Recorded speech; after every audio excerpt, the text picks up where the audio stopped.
What is going on, YouTube? This is Acid Root. So I'm going to review the sixth album by new metal band Korn. Basically, this album is called Take a Look in the Mirror, and it came out in the fall of 2003. Now, this is the follow-up to the Untouchables album from 2002, which kind of had, it had a decent kind of reception about it, but not nearly as good as, the Follow the Leader and Life is Peachy and Issues albums and some of those type ones. Basically, the Korn from the 90s. So Korn had to get back on track. Korn had to get back on track, and I looked up a little bit of information. And apparently, Jonathan Davis had thought that this was kind of a rushed Korn album just because of the reception, the poorer reception of Untouchables, and they were kind of on Ozfest and things like that. So this is kind of more kind of taken from the band as more of a rushed album. And looking at the band's personal thoughts of this album, this is one of their least favorite ones. Like John Davis and Brian Head Welch had kind of said, or folks like that had kind of said that this is not one of their more favored projects in terms of the Korn catalog. And I will say that it's a particularly kind of strange and kind of awkward album just because the amalgamation behind it is just so unarranged. I look at the concept like coming off of their hit albums from the 90s, which were the kind of leery and more ghoulish albums of Issues and Follow the Leader, and even the more kind of new metal glaze of Life is Peachy and the original Korn from 94. This one is just kind of a lot more of a metal album. This is a pretty heavy, this is definitely one of the heaviest Korn albums, I would say. And this is kind of a different stroke than what I was expecting from this band in terms of what to kind of get here. It's just kind of the concept I am eventually going to get to Untouchables, but I do own that Untouchables album. And I've tried to review it for a while now, but it's just kind of tougher just because it's a lengthier album and it has a lot more metal fare. And when the riffs aren't immediately kind of engaging, it just kind of takes a little bit more of a prospect to kind of mess with. But I would have to say this album's kind of in that same valve as Untouchables. It's the same sort of aspect where I'm going to have to get to that one, but I just would have to say that this is a particularly kind of metal induced project where the leery kind of ghostliness of normal Korn from the late 90s and other albums like The Serenity of Suffering and the paradigm shift and some of those type ones is just not really on here that much. It's really kept to a minimum this time. So it's just a different valve of Korn where this is 2000s era Korn where I do feel like John Davis's vocals are very haunting and screechy on here. He really nailed the execution of the vocals. He really sounds as insidious as he has before, but I just would have to say it's just kind of the concept that is just kind of the productions are just not placed upon the productions are just not placed in the normal kind of ghastly fear that Korn would have. It's still a spooky album. I feel like this is still plenty of music for October and September and November and that type of fair as far as the ghastliness of it. It's just kind of more metal induced. There's more mosh pit music on here. There's a lot more metal and headbanging music. There's just a lot more craziness and this kind of stand on the couch and kind of get crazy kind of atmosphere as far as that kind of goes, just with the kind of the sheer rage induced kind of atmosphere. It's just kind of, I mean, this is Korn, kind of similar to the stuff on Life is Peachy, where that was kind of a loud album. And this is just, it's kind of new metal, but it's just kind of the concept that it's more metal. It's more heavy metal, more so than alternative metal. There's just not a ton of alternative metal on this album. So it's just kind of looking after that. It was just kind of new for Korn doing that because most of the previous albums, minus probably Untouchables, kind of had some degree of alternative metal fare, which it is on here, but it is just kind of more second place or second banana to the typical kind of metal fare that goes along with this particular album. So I just would have to say I look after it all of the singles kind of have the metal approach. So if you miss Falling Away From Me and Freak on a Leash type Korn, the singles format does not really have that on this album. It does have a number of singles on here, and I'm glad that there's 4 singles from Korn. I do like when there's 4 singles just to really get a sense of the album, but all of these are very much, they have samey kind of riffs, and really not all of the singles this time are a wholesome victory. I mean, they're kind of stock, and I can see where John Davis was kind of saying that this is kind of a rushed project because the riffs, while there is some metal fare on here, I feel like the riffs on here are just not quite as wholesomely as, I feel like the riffs on here are not quite as wholesomely engaging as normal Korn fare would kind of be. I would have preferred something with the leeriness of kind of Freak on a Leash, but it's not to say this is going to get a bad score. This album is actually going to get a rather relatively high score. It's probably going to be over a 7.5 or approximately around that out in that sort of range. But this would have to say I look after it. It is kind of like a crisscross of an album that just kind of is kind of, for lack of better phrasing, just kind of awkward and just kind of hodgepodge as far as that kind of goes. But we'll go ahead and talk about the singles here. You'll be able to see what I'm talking about. So the first single is "Did My Time," and this was one off the Tomb Raider soundtrack from that movie from 2003. And this is particularly kind of a monstrous, kind of haunting, normal fare. "Did My Time" is kind of some monstrous, haunting, normal fare for Korn. The riffs are rowdy and excitable, but it's still kind of grim. I do like the concept of getting this one. It's just kind of like a manic kind of song. Definitely has pretty riff heaviness as far as that kind of goes. Just a little bit more energized and a little bit more rowdy as far as that kind of goes. But it's definitely kind of one. It's kind of with that normal October kind of fall like creepiness that Korn is known for. It just doesn't have like the leeriness and like the usual moody kind of alternative style of that. But really, none of the singles on this album kind of do. And then to talk about the next two singles, like the next two singles, these are both kind of almost songs for me. So right now, the second single and Y'all Want a Single, the third single, both of these are kind of almost songs just because the riffs are so samey and kind of factory made where I can kind of see the rush factor of it. But I look after it, I just would have to say I do like these songs, but not to the severe degree of how I normally like Korn singles. So these are both almost songs, but I do appreciate like the fourth single, Everything I've Known, as far as like a normal hit. So that's another one I recommend. So I recommend at least wholesomely 2 out of the 4 singles on here. But I'm going to talk about right now. Right now is kind of a ruggedly moody, venting, hangout song. I would say the riffs aren't quite as feral as normal, but it is a good hangout song. So I definitely feel like this is kind of one for just you and your buds, that type of stuff. This normal kind of fare for just like a hangout session, just kind of kick back, kind of malaise kind of atmosphere as far as that kind of goes. Just a good smoke session, kind of PlayStation games, that type of stuff. Just snacks, some of those type moments as far as that's kind of concerned. Just kind of that standard fare, but I kind of look after it like the reason why it's kind of an almost song is just because the reason why this song's kind of an almost song is just because the riffs aren't quite as normally feral as they probably need to be. I kind of look after it where this is just kind of one where it just feels a lot more vanilla and kind of stock, where it's just not quite as crazed and normally as carnivorous. I definitely feel like some of the normal lead singles like this was like Did My Time was kind of a single off the Tomb Raider soundtrack, so that wasn't the full-blown lead single, but normally a kickoff single for Korn, which was Right Now, it just has a little bit more rugged energy. This works great as like a hangout song and kind of like a session for just like, just kind of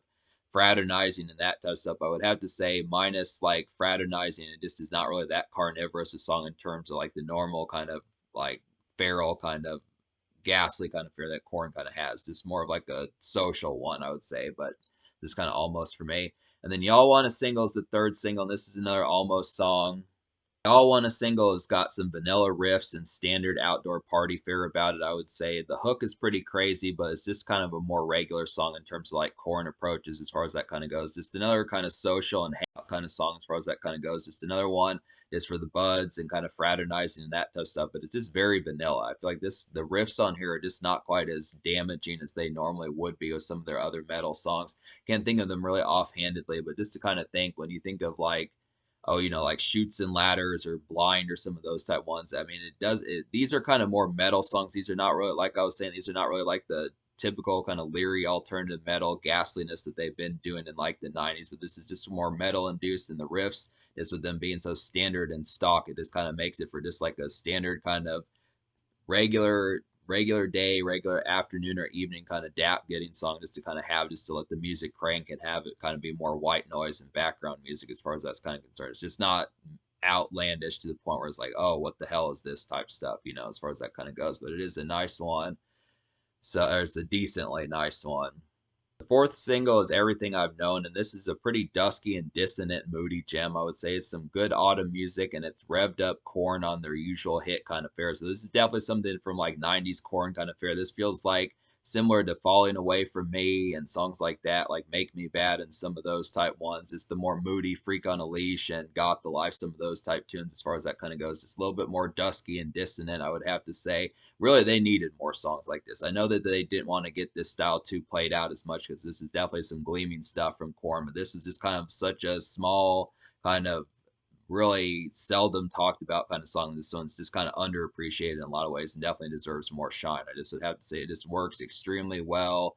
And it's just kind of a disappointment that this song didn't really chart supposedly that heavily, because I look after it. This is one that I think that there should usually be Korn songs like this. I don't think that they should abandon like their alternative metal kind of style just because these songs like Everything I've Known and Freak on a Leash and Falling Away From Me. These hit the nail pretty well on the head. Like Korn always managed to nail these ghastly and leery kind of alternative metal songs extremely well. So this is just one that needs to happen, but just not on here that much. This really happens to be a thing, but it is a nice one. This really feels dusky, really feels dusky and sullen and dissonant and distant as far as that's kind of concerned. Just a nice one, I would have to say. So talk about some of the songs on here.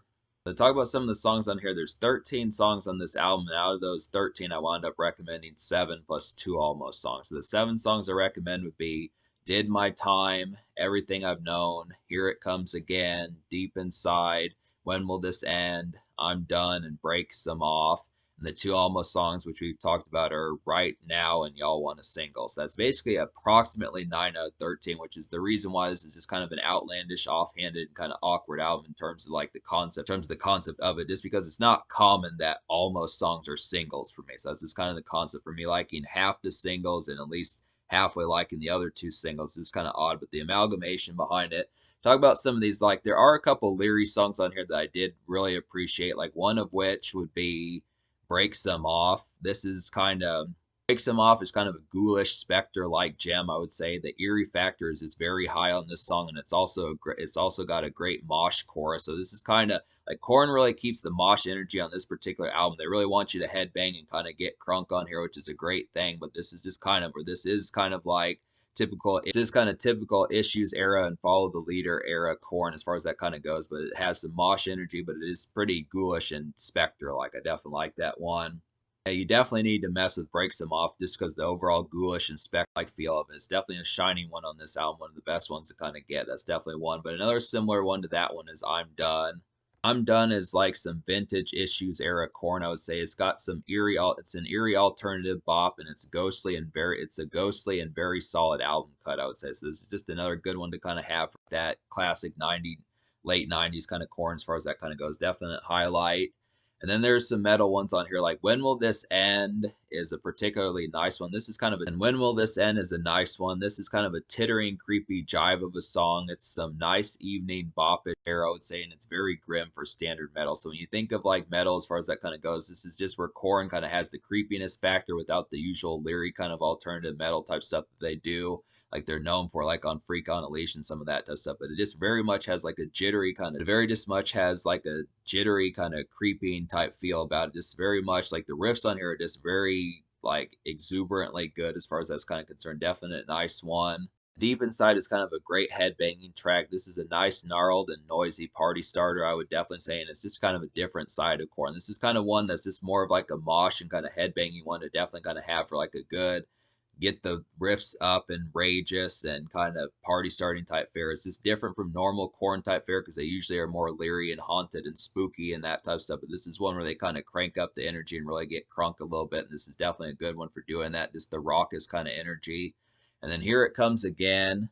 Here It Comes Again is a crazed, devious, but steadfast metal gem. I would say it's some manic October fun, but it's presentable. So I definitely like this one just because of the sheer kind of a visceral rate of the guitar riffs on this particular song. This is definitely one of the album's best when it comes to guitar riffs and that type fare, but this has a real presentable type altitude about it. This is kind of one that's just snappy, and the affability off of it's just off the charts in terms of how well it hits, and it's just as effectual as it kind of is. This is definitely one that could be radio ready, where it's not quite blue collar just in a sense, but it is kind of a more presentable and just kind of good tone for Korn as far as kind of getting that kind of snappiness that just needed to kind of happen. So the snappiness of this song is just overall great, and this is probably one of the best songs on the album, I would have to say, just in terms of the impactfulness and just overall affability and connectability of this particular one. So it's a nice one. Talk about some of the songs I didn't enjoy on this album. One particular disappointment on here was Play Me featuring Nas, which I just kind of felt like that one just didn't have him on the right particular production that he needed to be on. I definitely think that Nas should have been on a song like Everything I've Known, Break Some Off, or I'm Done. Just definitely a more leery and kind of ghoulish type beat like Freak on a Leash or Falling Away From Me, something like that. That would have suited him a lot better, more so than like a kind of vanilla and stock kind of campy kind of riff that just didn't work that well. This was not quite as effectual as what it needed to be. It's kind of a large disappointment. It's just he needed to be on something a little bit more ghoulish. And then Alive was just a poor rendition. Apparently that was from like Korn from 1994, but I didn't really like the revamped edition of that. It just didn't really contribute to much. The riffs weren't just engaging enough. And then Let's Do This Now, kind of, I didn't really appreciate that one either. There were kind of some ones on here like Counting on Me and Let's Do This Now Then to talk about some other disappointing songs like Let's Do This Now and Counting on Me, both of these just kind of had like kind of meh kind of riffs and just overall unengaging type atmospheres about them that just didn't really jump off the page in terms of something that needed to kind of happen. These were just kind of ones that just were poor and just were embracing like this more metal induced kind of Korn that just didn't always hit. For some reason, the riffs on this album were just not quite as wholesomely electric as they needed to be. And that kind of is seen in more in like the album cuts, but even the singles, as I described, some of the singles were just not as wholesomely engaging as they needed to be. I really like when John Davis and the band had kind of said that this was kind of a rushed album. I just kind of feel like the instrumentation work on this album was just kind of like B minus C plus esque. I just kind of felt like it just did not quite have the normal addictiveness. Now there are some ones on here like When Will This End and like When Will This End and Did My Time and some of those type ones. And I would say probably another one like Here It Comes Again or some of those type ones, but it's just not very frequent. And it's just kind of a problem that just the riffs on here are just relatively not as engaging as probably what they needed to be. And I just think that that's kind of the thing about it where I do feel like the alternative metal and the more ghoulish and leery kind of ones worked extremely well, and they still had that sound mastered. But some of these more metal heavy ones didn't always hit the nail on the head, but it did more often than not. So don't let my complaints about talking about the things that didn't work make you think that this is a poor album because it's not. I mean, me liking basically 7 songs out of 13 plus 2 almost songs. That's about 9 songs out of 13. It's just kind of hodgepodge. So what I'm going to score this album, liking at least 7 songs out of 13 plus 2 almost songs, which would be about 9 out of 13. I'm going to go ahead and give this album like a 7.75 out of 10. I feel like that's pretty solid enough. I would almost give it an 8, but I kind of feel like just the awkward kind of atmosphere about it, just in terms of like how some of the riffs kind of hit on here and just the fact that it's just not the most intact kind of engaging Korn album, especially from the singles, which is odd because normally I like all of Korn's singles. Just kind of made it for just kind of an offhanded approach to a Korn album. So I give it a 7.75, which is still good, but it's just not full blown excellent like some of the other ones. I just would say it's just kind of a roundabout and just kind of strange kind of Korn album that hits, but then it kind of doesn't at the same time. And I definitely think that they just, if they would have just upped their riff game a little bit and had more engaging riffs and kind of had like more kind of leery, ghoulish kind of songs like they did on Issues and Follow the Leader, this probably would have been a classic because John Davis is on point on here. I feel like the songs are on point, like the song topics are at least on point. The stuff that just kind of has their normal kind of campy and creepy type fare is on point on here. Their personality, they have plenty of personality. It's just the fact that the songs, at least the production work that engages these songs, just doesn't quite amass them quite as well as it needs to. So that's kind of thing. But the social score, I'm going to give the social score like an 8.25 out of 10 because there are some hangout songs on here. And I do feel like some of these, all of the singles are at least in some degree of hangout kind of format. This is definitely a good album for your buds and that type of stuff. And it's somewhat creepy, somewhat riff heavy, somewhat mosh ready and that type of stuff. Definitely does a good job with that. It's just kind of the fact that not all of them are just as full blown engaging. So it's just kind of the thing about it. It's just kind of one where I would look after just being able to say like it's some good fare, but it's just kind of an oddball of a project. So 8.25 in terms of the future, like Korn dropped an album Requiem in early 2022, and then they re-released. They did like some EP as like a bonus edition to Requiem, like in early 2023. So they'll probably be working on something soon enough. I am going to get to some more of these Korn albums, but this is definitely kind of a worthwhile purchase. But it's just kind of a different one, and it's just kind of one where you just have to realize that they were just a little bit distracted on here. It has some good stuff, but it's just kind of offhanded and random in some cases. But it is good enough to still get.